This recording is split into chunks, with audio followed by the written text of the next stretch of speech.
Ladies and gentlemen, unfortunately in our society, actually removing Americans from never-ending counterinsurgency conflicts is the last thing on the minds of oftentimes morally superior, wonderful liberal Democrats.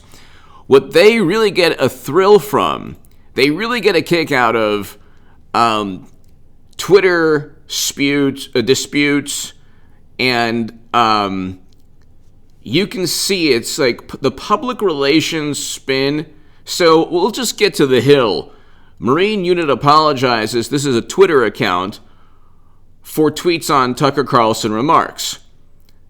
So you've heard response and uproar and outrage from Tucker Carlson's viewpoints on women in the military. What you haven't heard from either the military account on Twitter or from any liberal pundit who just couldn't wait to get on the soapbox and preach and give sermons and pontificate, what you hadn't, and give their moral vantage point, you haven't heard that, okay, here, NPR, one of Donald Trump's campaign promises was to end our involvement in one specific country. Last year, he negotiated an agreement with a specific organization to withdraw all U.S. forces by May 1st of 2021.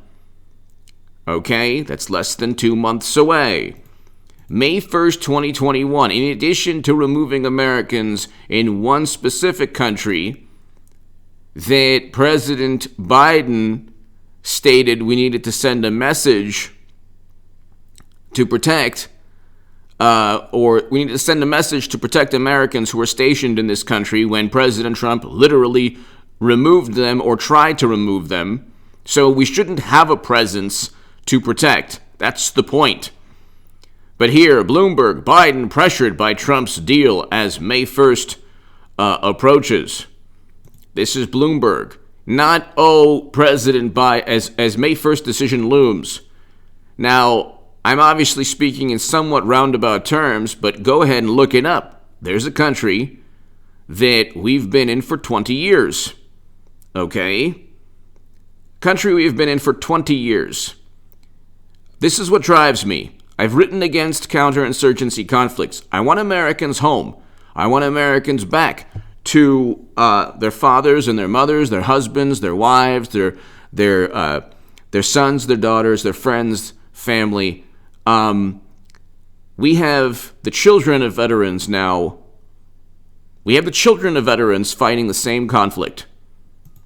May 2021 should not be seen as a unilateral date to leave this certain country. Of course, this is the Brookings Institution. So why not? We should be there forever. I voted for President Trump because he was able to negotiate a withdrawal. The United States appears poised the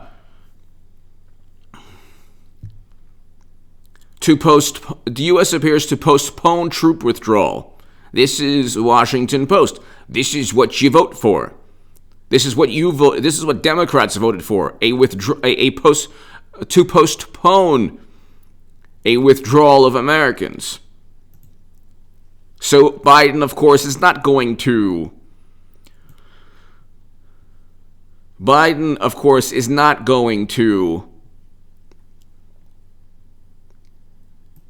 Honor the negotiation that President Trump was able to achieve.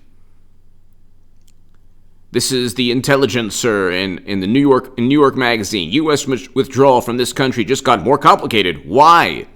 Because Biden is at the helm. In February 2020, the Trump administration signed a deal. And by the way, nobody talked about this. So hit subscribe to this channel right now. See, the title of this segment is I'm going to get to the Twitter beef between Tucker Carlson and an account, by the way, run by the United States government. And we'll get to the fact that veterans vote overwhelmingly in favor of Trump. They did so by a wide margin in 2016 and by 7 or 8 points this past year. But hit subscribe to this channel. A little over a year later, the Biden administration is still determining whether or not to stick to the agreement. And so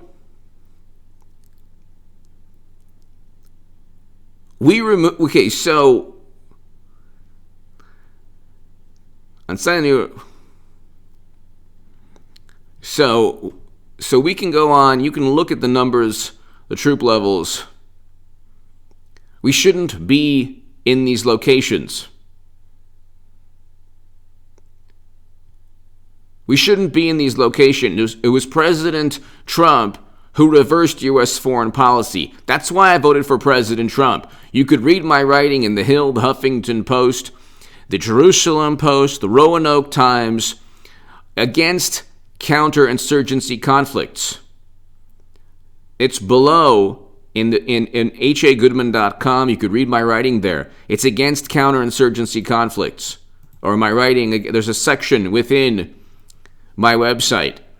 But lost within this cyber, feud between Tucker Carlson and actually an account that's run by essentially the United States government, which is bizarre.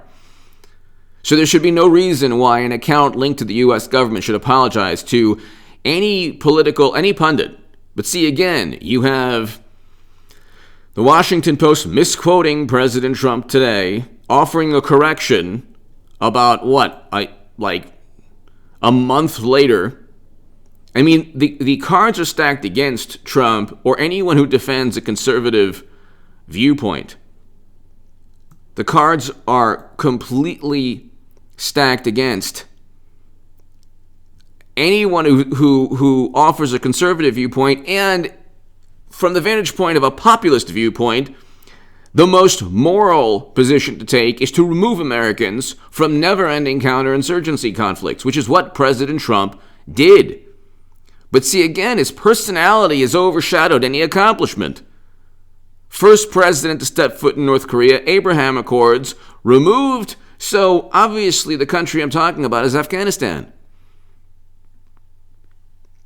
But Biden will not remove our presence there. We shouldn't have a presence. Because if you leave any Americans there, you can instantly justify sending 100,000 more. It's called mission creep. So, but you hear here, Bob Menendez, Vox, Biden should reconsider May 1st date to withdraw Americans. Joins a chorus of Democratic lawmakers. Senator Robert Menendez joins a chorus of Democratic lawmakers pushing Biden to keep Americans in that country. Why? Usually Democrats would want us to lead, historically Democrats had a liberal viewpoint. So why am I focusing on this? Because this is the emphasis on morality that Democrats should have when they jump on their soapbox and give sermons, and we should bring home Americans. That's what drives me. That's why I liked Bernie Sanders when I was the biggest Bernie Sanders booster on the internet, according to the Huffington Post, and the unofficial scribe of Sanders' most hardcore voters, according to the Washington Post. I want Americans home. I thought that Bernie would want that policy or objective or goal as well. Apparently, he wanted an orderly withdrawal.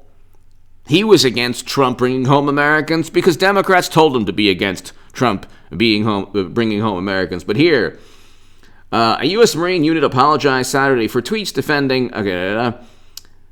in response to Fox host Tucker Carlson's criticism of Pentagon policy changes. Okay, why? It's interesting, though. This is what I don't understand. They're not really criticizing. They weren't ever criticizing. Here, we are human and we messed up. We intended to speak up for... and they are a crucial part of our core. But see, this is the thing. There's no... You never get any of these Twitter accounts. And I know that the Twitter profile does not speak for all Marines or active duty or veterans, or God bless you. God bless the Marines and the Army, every branch of the military. What I've always stated, what drives me is I want an end to never-ending counterinsurgency conflicts. I don't think we should ever get into that type of conflict, ever. And the manner in which Democrats and Republicans have treated the military, or have expected military, personnel of everyone who served, expected them to just implement a foreign policy that's unwinnable because of the nature of the conflict that civilians have gotten them into. I think that's wrong. I think that's immoral. I think the United States, the men and women of the United States armed forces deserve better. They deserve better than the Bush, Cheney, and Rumsfeld, or the President Obama, Biden, Clinton smart power foreign policy, or the neoconservatives and the Lincoln Project, who, by the way, went after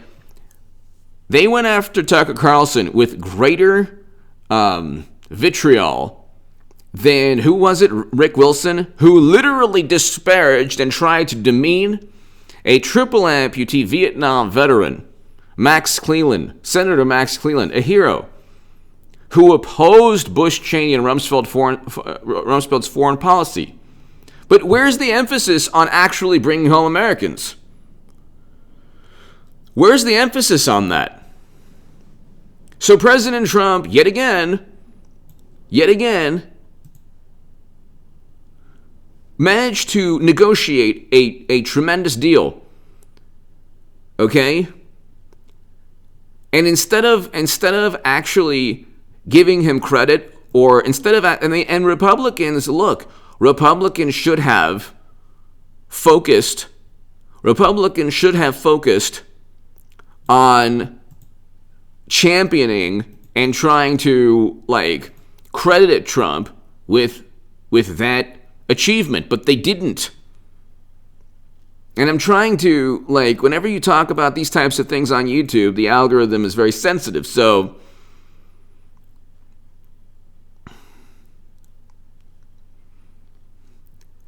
because of President Trump, we already reduced our level of Americans there.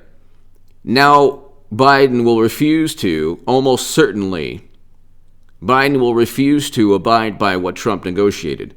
This is what Americans should focus on. What's news is a Twitter feud. That's what the news is. The reality, the most important topic that nobody is discussing, is what I'm presenting in this segment. And the reason to vote for President Trump. The reason that veterans overwhelmingly voted for Trump. Veterans overwhelmingly vote Republican anyway. But the populist message to end these never-ending conflicts resonated with people of all backgrounds, including veterans. I'm not a veteran. I've never served in the military. But I know that civilians, the leaders that run that create our foreign policy, have asked the impossible of men and women who implement that foreign policy. I want Americans home from never-ending counterinsurgency conflicts. Democrats look at Trump and they say he's a tyrant and despot and authoritarian, and then at the same time they say, and it's good that Biden isn't going to abide by the withdrawal. How many tyrants and despots and authoritarians do you know that want to remove a military presence from regions of the world? How many? Or sign prison reform legislation. The man's the opposite. He's the antithesis of a despot. But see, again, everything's public relations in this world. Every single thing is public relations. So you can look, May 1st, 2021 is a date that President Trump has negotiated a complete withdrawal. Complete withdrawal. And nobody's talking about that now. They're talking about Tucker Carlson and his viewpoints that have broken or have offended the sensibilities or have shattered the orthodoxies that are now being held up as morality. It is immoral to have Tucker Carlson's viewpoint, but it is moral to keep Americans in harm's way forever, contending with counterinsurgency conflicts forever. This is the new morality that Democrats and liberal, wonderful, apoplectic, morally superior liberal Democrats have espoused. Give me your thoughts below. Hit subscribe right now. The true issue is an achievement, yet again, of President Trump's that Biden is trying to erase. Give me your thoughts. Thank you.